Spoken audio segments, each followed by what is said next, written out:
السلام علیکم ورحمۃ اللہ وبرکاتہ۔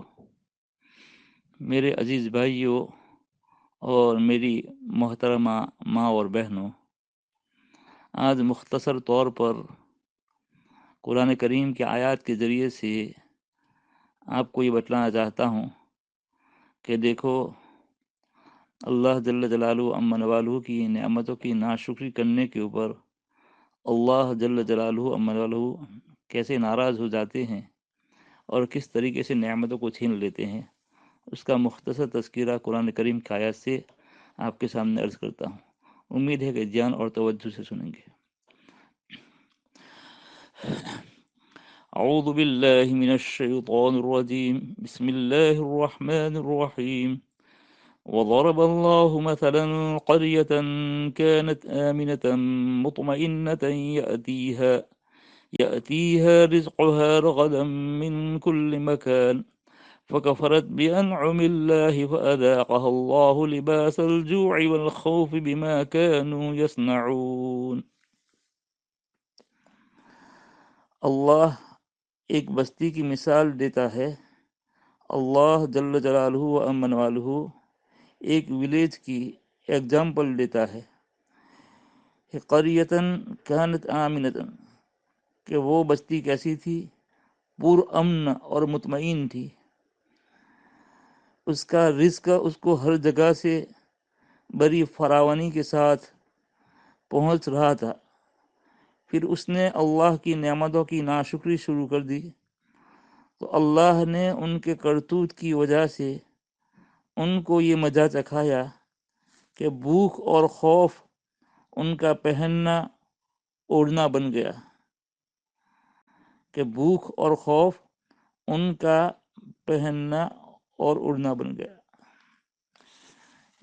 اللہ جل جلالہ امن والہ نے اس بستی والوں کو ایسا امن دیا تھا کہ گھر کے دروازے رات کو کھلا رکھ کر سو جائے، پھر بھی کچھ نہیں، کوئی خوف نہیں، نہ اندر کا خوف نہ باہر کا خوف، اور روزی میں اتنی برکت کہ چاروں طرف سے رزق کھینچ کھینچ کر ان کے پاس آتا تھا، رزق کے پیچھے ان کو نہیں ڈھونڈنا پڑتا تھا، بلکہ چاروں طرف سے رزق۔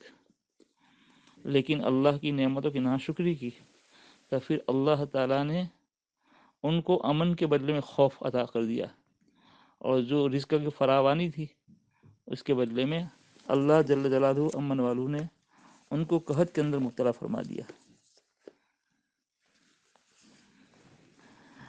مفسرین نے کہا ہے کہ اس سے مراد مکہ مکرمہ کی بستی ہے، جس میں سب لوگ خوشحالی اور امن کے ساتھ رہتے تھے، لیکن جب انہوں نے حضرت صلی اللہ علیہ وسلم کو جھٹلایا، ان پر سخت قسم کا قحط مسلط کر دیا گیا، جس کے نتیجے میں ایسا قحط ہوا جس کے نتیجے میں لوگ چمڑا تک کھانے پر مجبور ہوئے۔ بعد میں انہوں نے حضرت صلی اللہ علیہ وسلم سے درخواست کی تو آپ قحط اور دور ہونے کی دعا فرمائے، چنانچہ وہ آپ صلی اللہ علیہ وسلم کی دعا سے پھر دور ہوا۔ اور دوسرا، میرے ماں بہنوں اور میرے عزیز بھائیوں، آپ کے سامنے یہ عرض کرنا ہے کہ پہلے زمانے کے اندر کس طریقے سے عورتیں وقت کی قدر کرتی تھی اور اپنے زندگی کو اللہ کی رضا میں، اللہ کی خوشنودی میں کس طرح استعمال کرتی تھی۔ مولانا الیاس رحمۃ اللہ علیہ کے خاندان میں ایک عورت، مولانا الیاس رحمۃ اللہ علیہ کی نانی ماں بی بی امت الرحمن، وہ اپنے والدہ کے معمورات ایک مرتبہ بیان فرمائے، جن کو سن کر میں تو حیران ہو گیا کہ عورت تو عورت ہی ہے، اگر باہمت مرد بھی سال دو سال اس کا نباہ کر لے تو بڑی مردانگی ہے۔ مولانا الیاس رحمۃ اللہ علیہ کی نانی ماں کا جو معمول تھا روزانہ کا، اس کو دھیان اور توجہ سے سنو۔ روزانہ درود شریف 5000 مرتبہ پڑھتی تھی، 5000 مرتبہ۔ اس میں ذات اللہ اللہ 5000 مرتبہ پڑھتی تھی۔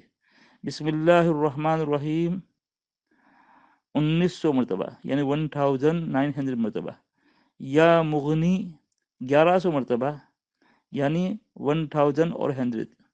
لا حول ولا قوت الا باللہ 1100 یعنی 1000 اور اس کے اوپر 100۔ اللہ الصمد 1100 مرتبہ، 1100 مرتبہ یعنی 1000 اور اس پر 100۔ لا الہ الا اللہ 1200 مرتبہ، 1000 اور اس کے اوپر 200۔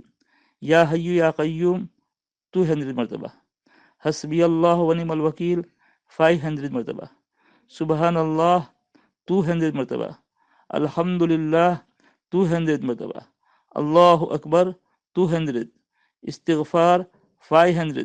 افوض امری اللہ 100۔ حسبنا اللہ ونعم الوکیل 100۔ رب انی مغلوب فانتصر 100۔ ربی انی مسنی الضر وانت ارحم الراحمین 100۔ اور لا الہ الا انت سبحانک انی کنت من الظالمین 100۔ ان سارے وظائف کے علاوہ قرآن مجید کی ایک منزل روزانہ تلاوت کا معمول تھا۔ حافظ قرآن تھی، اگر شرعی اجر نہ ہوتا تو ہر ہفتہ قرآن مجید ختم کر لیتی تھی۔ یہ مولانا الیاس رحمۃ اللہ علیہ کی نانی ماں کا حال ہے۔ اور حالات مشائخ کاندلہ میں یہ معمولات لکھنے کے بعد یہ بھی لکھا ہے کہ رمضان المبارک میں ہمیشہ 40 پارہ روزانہ پڑھتی تھی، 40 پارہ، ایک قرآن ختم اور اس کے اوپر 10 پارے پڑھ لیتی تھی۔ عجیب و غریب باکمال ولیہ تھی، کبھی ان کو بیکار اور فارغ نہیں دکھا۔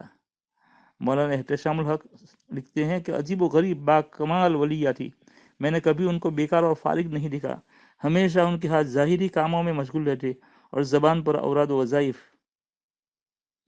دل بیار و دست بکار کا پورا مصداق تھی، دل اللہ کی یاد میں اور ہاتھ کام کاج میں۔ شادی کے بعد قرآن مجید حفظ کر لیا تھا اور اس قدر یاد تھا کہ ایک منزل روزانہ ایوری ڈے بلا ناغہ تلاوت کرتی تھی۔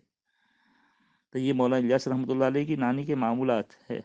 اور مولانا الیاس رحمۃ اللہ علیہ کو یوں کہتی تھی کہ بیٹے الیاس، بچپن میں جب ابھی بچے تھے، نابالغ تھے، کہ بیٹے الیاس تیرے اندر سے مجھے صحابہ کی خوشبو آتی ہے، تیرے اندر سے مجھے صحابہ کی خوشبو آتی ہے۔ اللہ تعالی ہمیں بھی وقت کی قدر کرنے کی توفیق نصیب فرمائے۔